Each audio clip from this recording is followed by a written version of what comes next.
स्तोत्र संहिता याचा 50वा अध्याय. देवादिदेव परमेश्वर बोलला आहे. त्याने सूर्याच्या उगवतीपासून मावळतीपर्यंत पृथ्वीला हाक मारली आहे. सौंदर्याचा केवळ कळस असा जो सियोन डोंगर, त्यावरून देव प्रकाशला आहे. आमचा देव येत आहे, तो उगा राहावायचा नाही. त्याच्या पुढे अग्नी ग्रासत चालला आहे. त्याच्या भोवती मोठे वादळ सुटले आहे. त्याने आपल्या लोकांचा न्याय करावा म्हणून तो वर आकाशास व पृथ्वीस हाक मारून म्हणतो. ज्यांनी यज्ञ करून माझी करार केला आहे, त्या माझ्या भक्तास माझ्याजवळ एकत्र करा. आकाश त्याची न्यायपर्यंत प्रगट करते. देव स्वतः न्याय करणारा आहे. माझ्या लोकांनो, ऐका, मी बोलत आहे. हे इस्रायला, मी तुला प्रतिज्ञापूर्वक सांगतो, मी देव, तुझा देव आहे. तुझ्या यज्ञासंबंधांना तर मी तुला बोल लावित नाही. तुझे होमबली माझ्यापुढे नित्य आहे. तुझ्या घरचा गोऱ्या किंवा तुझ्या मेंढवाड्यातले बोकड मी घ्यावायचा नाही, कारण वनातील सर्व पशु,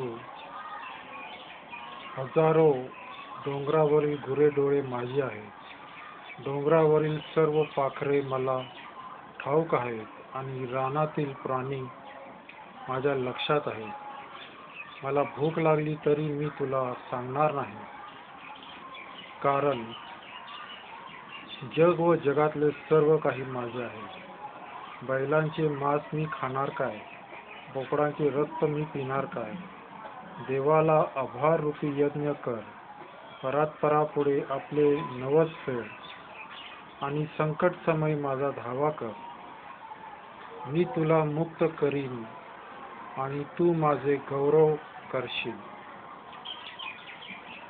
दुर्जनाला तर देव म्हणतो, माझे नियम विधित करणारा तू कोण?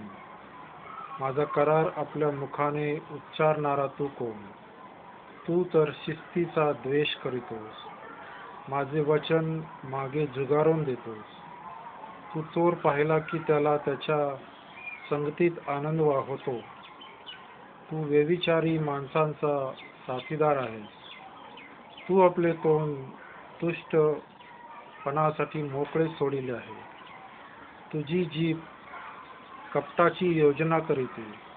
तू आपल्या भावाविरुद्ध बोलत बसतोस. तू आपल्या सख्या भावाची चहाडी करतोस. असे तू केले तर मी उगा राहिलो. मी तुझ्यासारखा आहे असे तुला वाटेल, तथापि मी तुझा निषेध करीन. मी तुझी कृत्य तुझ्यापुढे मांडीन.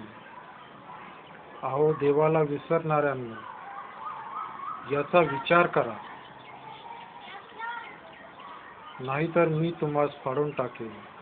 तेव्हा तुम्हास कोणी सोडविणारा सापडवायचा नाही.